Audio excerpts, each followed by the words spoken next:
Hey everyone, welcome to another episode of Throwback Thursday. This time I'm going to be talking about the Serpent and the Rainbow. Now, this is a good introduction book for anybody that's interested in voodoo. As you can see, kind of spells zombies, kind of weird. But it is written by Wade Davis.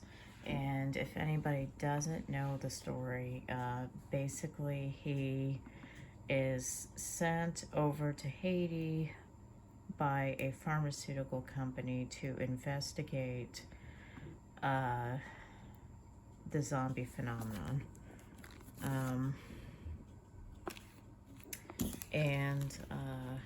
This is actually a first edition hardcover that I found. So it looks like the serpent and the bull deity is on there. Busan, I believe his name is. And then there's Damballa. So anyway, what happened was there was a man who was buried, and he ended up coming out of the grave and walking around. What he comes to find out is a lot of the people that are turned into zombies were actually people that were kind of unfavorable in society. Perhaps they did something that was transgressive against people. In this case, he was mean to his wife. He caused a lot of problems, such as theft. So Wade Davis figures out that creating zombies is a way of punishment, and people believe that is very real. But he discovers that it's really a mixture of a pufferfish, a type of bullfrog, and some other ingredients. And essentially it's a type of poison that paralyzes people to make it seem like they are dead, and they end up getting buried alive. And then they go to this transformative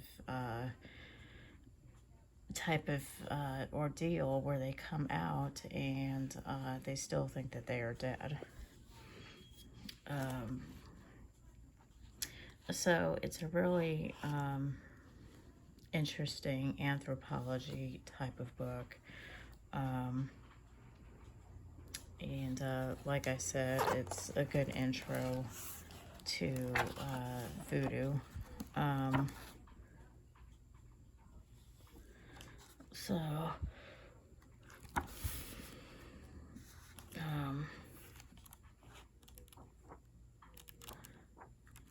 He attends some of the rituals and talks about it.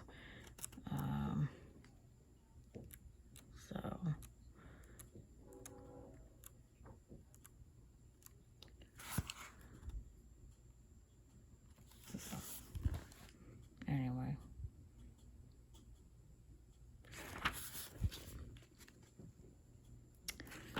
It is a fascinating story. This book really doesn't tell you how to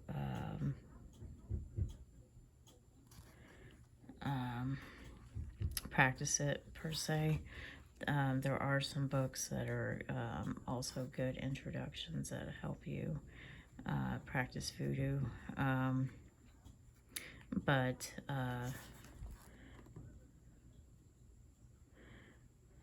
there is a really nice, beautiful mythology here about Damballa and Ada Wedo, the rainbow. So Damballa, the serpent, the father of the falling waters and reservoirs of all spiritual wisdom, just to bathe in the calm thin waters was to open oneself to Damballa.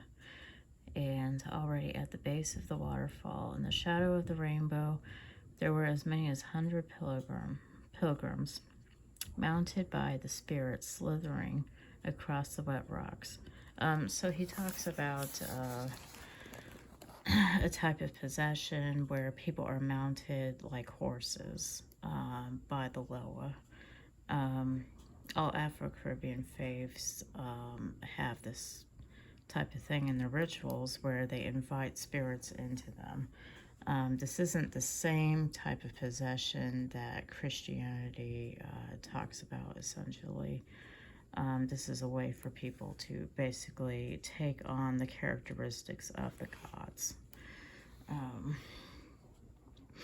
including doing things that are impossible, that they could not do, such as biting on glass and eating it. Some people do things such as like walking on fire, putting their feet in boiling water, doing things that most people would not do, even eating animals alive sometimes and drinking the blood. So this phenomenon is quite interesting. For example, if you didn't normally smoke, the spirit might grab a cigar and start smoking. Sometimes there would be somebody that could make all kinds of contortions in their body that they normally could not do. Things like that. And when you see these people, if you watch, I believe it's called the Divine Horseman documentary, I mean, you see these people and their eyes are rolling into the back of their head, and they're basically unconscious, moving around in a sort of dance, almost. It's a type of ecstasy, in a way. So I'm going to just read this beautiful story here. In the beginning, it is said, there was only the great serpent, whose 7,000 coils lay beneath the earth, holding it in place, that it might not fall into the abysmal sea. In time, the serpent began to move, unleashing its undulating flesh, which rose slowly into a great spiral that enveloped the universe. In the heavens, it released stars and all the celestial bodies. On earth, it brought forth creation, winding its way through the molten slopes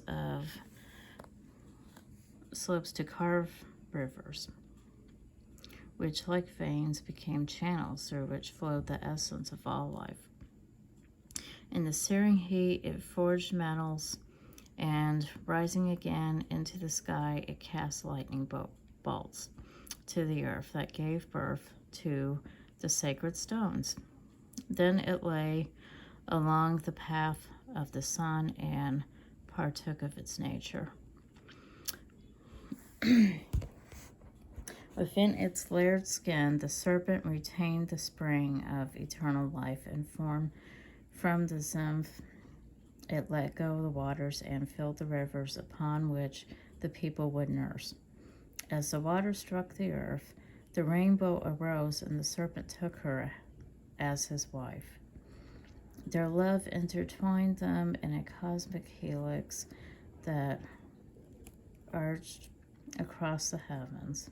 In time, their fusion gave birth to the spirit that animates blood.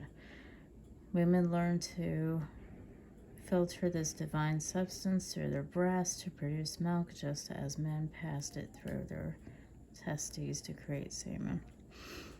The serpent and the rainbow instructed women to remember these blessings once each month, and they taught men to dam the flow so that the belly might swell and bring forth new life.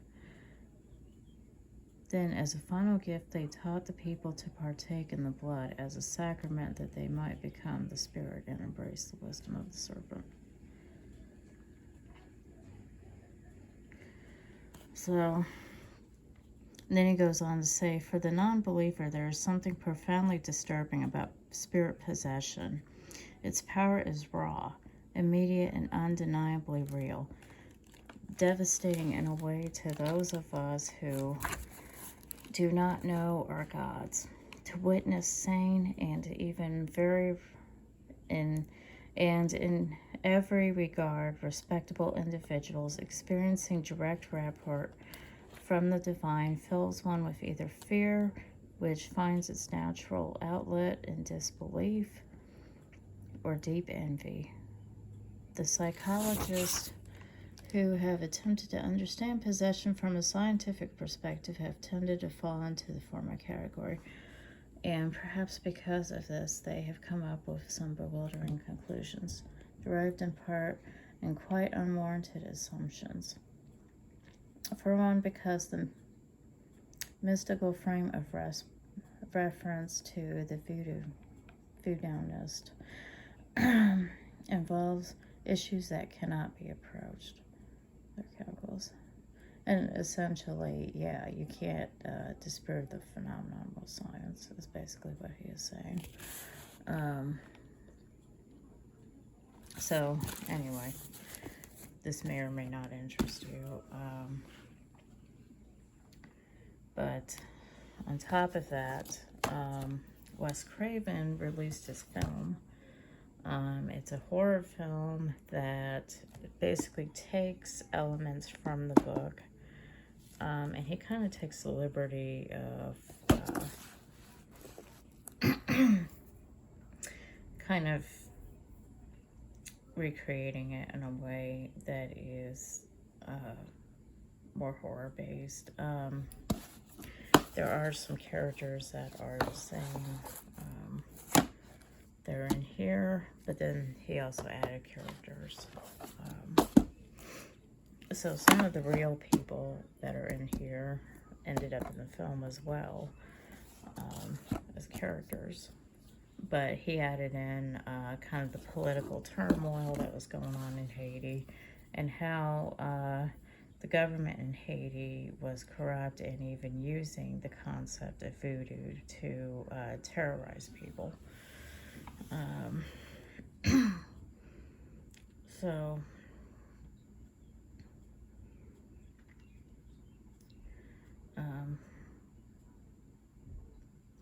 based on the true life experiences of Wade Davis, filmed on location in Haiti, frightening excursion into black magic and the supernatural. Of course, people typically align voodoo with black magic.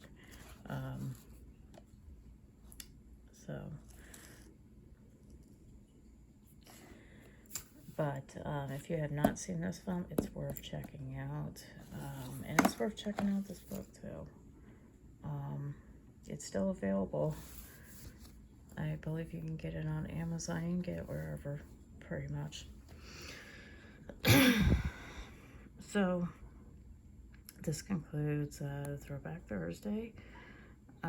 Please like and subscribe. Thank you.